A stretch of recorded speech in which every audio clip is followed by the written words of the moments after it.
자, 안녕하십니까. 정재현입니다. 이슈 잔소리 시간입니다. 오늘 시장이 상당히 좀 좋지가 않아요. 이란에 대한 불확실성, 이 부분들 때문에 상당히 좀 시장이 안 좋은 그런 상황들이고요. 외국인 쪽과 기관 양매도가 좀 나와주고 있는 그런 상황들인데, 어떠한 종목군들, 어떠한 섹터들을 좀 잡아볼까 하다가, 올해 삼성 디스플레이 쪽에 있어서의 투자 계획이라든가 이런 부분들, 방향성에 대한 부분들이 기사에 좀 실린 그런 부분들이 있었습니다. 그렇기 때문에 그러한 부분들을 좀 가지고 말씀을 좀 드려보려고 하고 있고요. 또 하나는 QD 쪽에 있어서 발주가 좀 시작되고 있는 그런 사항들이에요. 그렇기 때문에 어떻게 전략을 세워야 될지, 그리고 어떠한 기업들이 수주를 좀 받았는지 그 부분들을 하나씩 좀 살펴봐야 되지 않을까라고 좀 판단이 되는데요. 그 부분들 신문 기사를 좀 보면서 하나씩 좀 말씀을 드려보도록 하겠습니다. 자, 올해 삼성 디스플레이의 투자 방향은 퀀텀닷 그리고 폴더블, UDC 이렇게 기사 타이틀이 좀 되어 있는 그런 사항들입니다. 3일 딜렉 쪽에 있어서의 기사 이 부분들을 좀 보게 된다면 QD 쪽에 있어서 발주가 시작되고 있는 그런 사항들이에요. 우선 신성ENG 같은 경우는 142억 원 정도의 클린룸 공사를 좀 수주를 했고요.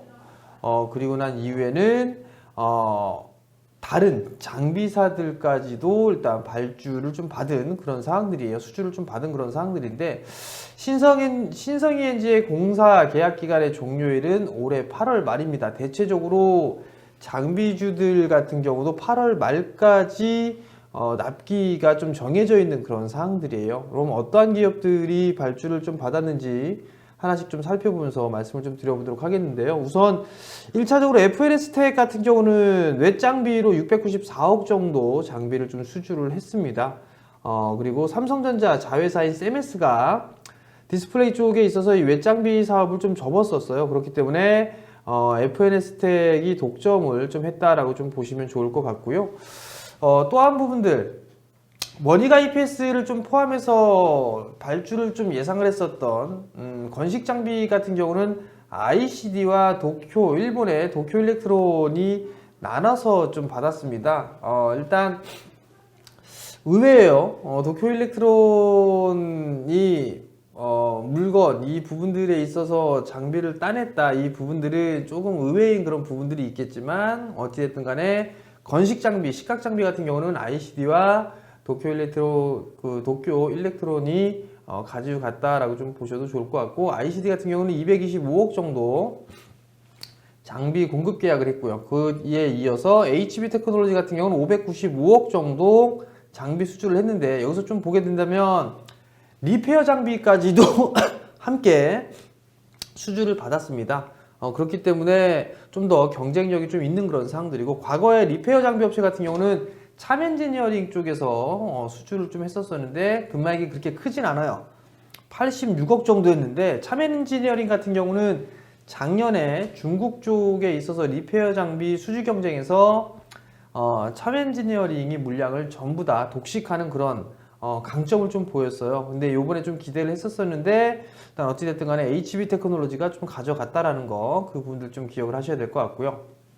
그뿐만 아니라 관계사인 KMEC도 156억 정도의 공급 계약을 맺었고, TAC 같은 경우도 검사 장비를 공급을 하고 156억 정도도 일단 수주를 했다라고 좀 보시면 좋을 것 같아요. 그 이외에 DIT 같은 경우는 컬러 필터 검사 장비로 166억 정도 수주를 하고 있는 그런 사항들입니다. 대체적으로 보게 되면 전공정 장비 쪽에 있어서 발주, 수주를 좀 받은 그런 사항들이고요. 아직 발주를 못 받은 부분들은 SFA가 있어요. 1,500억 정도로 좀 예상이 되고 있는데, 클린 분리 성비 같은 경우는 SFA가 뭐 거의 확정적이다라고 좀 보셔도 좋을 것 같아요.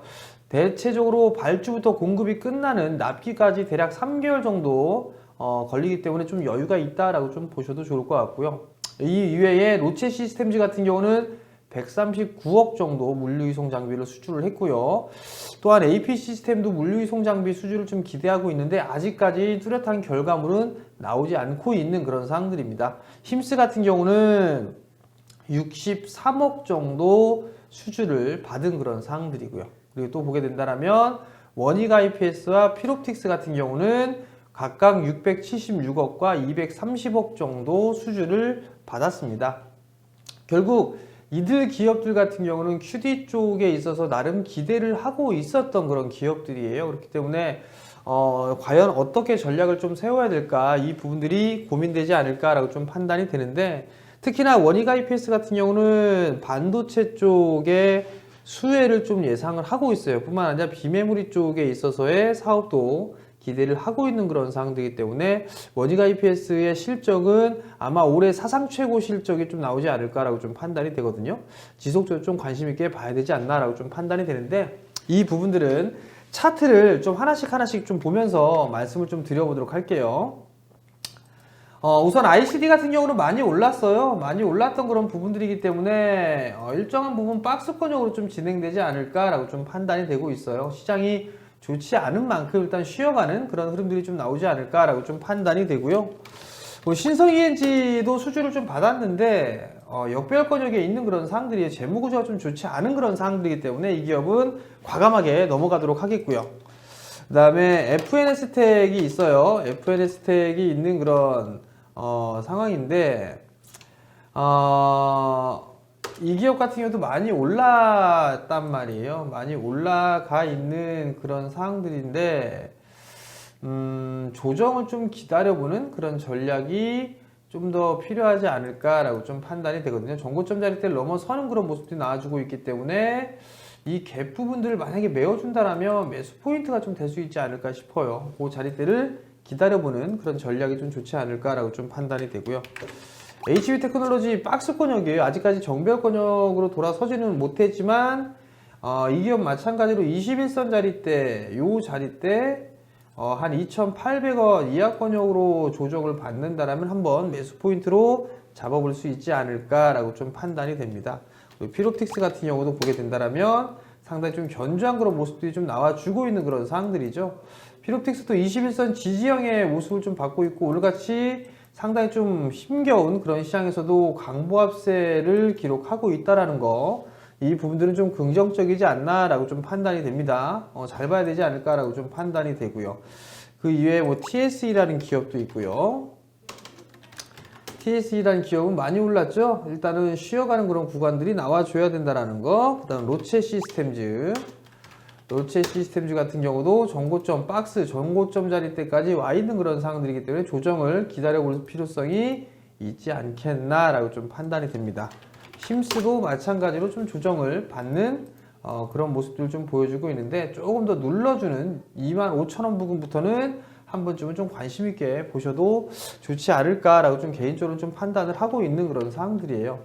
자, 향후에 대한 전략은요, QD OLED 쪽에 있어서의 발주는 시작이 됐습니다. 그렇기 때문에 관심은 계속적으로 좀 가져야 되는 그런 사항들이고요. 뿐만 아니라 중소형 쪽에 있어서 폴더블 시장의 확대로 가동률은 좀 급증할 수밖에 없어요. 그렇게 된다면 대면적에 이어서 중소형 쪽도 증설을 해야 될 수밖에 없는 그런 사항들이거든요. 그렇기 때문에 장비 섹터들 같은 경우는 잘 봐야 되지 않을까라고 좀 판단이 되고요. A5 라인 같은 경우는 중소형과 대형, 롤러블 이런 장비들이 다 들어가지 않을까라고 좀 판단을 하고 있어요. 그렇기 때문에 지속적으로 봐야 되는데, 장비주는 단기가 아니라 좀 긴 관점에서 보셔야 됩니다. 왜냐하면 한 번에 확 다 투자를 해서 끝내는 부분들이 아니라 2, 3년 동안 장기적으로 이루어질 그럴 부분들이기 때문에 이 부분들 좀 기억을 하시고 좀 투자 마인드로 보는 전략을 좀 좋지 않을까라고 좀 판단이 되고요.